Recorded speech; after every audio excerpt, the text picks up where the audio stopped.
Esther Chapter 5. On the third day Esther put on her royal robes and stood in the inner court of the palace, in front of the king's hall. The king was sitting on his royal throne in the hall, facing the entrance. When he saw Queen Esther standing in the court, he was pleased with her and held out to her the gold scepter that was in his hand. So Esther approached and touched the tip of the scepter. Then the king asked, "What is it, Queen Esther? What is your request? Even up to half the kingdom, it will be given you." "If it pleases the king," replied Esther, "let the king, together with Haman, come today to a banquet I have prepared for him." "Bring Haman at once," the king said, "so that we may do what Esther asks." So the king and Haman went to the banquet Esther had prepared. As they were drinking wine, the king again asked Esther, "Now what is your petition?" "It will be given you." "And what is your request?" "Even up to half the kingdom, it will be granted." Esther replied, "My petition and my request is this.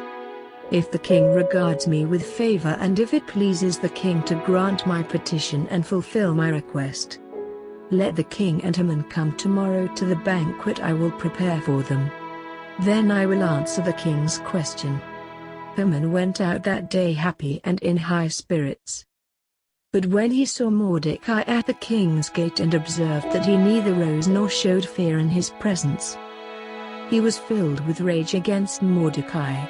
Nevertheless, Haman restrained himself and went home, calling together his friends and Zeresh, his wife.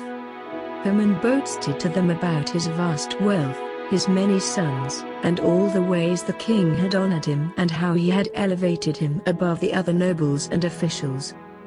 "And that's not all," Haman added. "I'm the only person Queen Esther invited to accompany the king to the banquet she gave. And she has invited me along with the king tomorrow. But all this gives me no satisfaction as long as I see the Jew Mordecai sitting at the king's gate."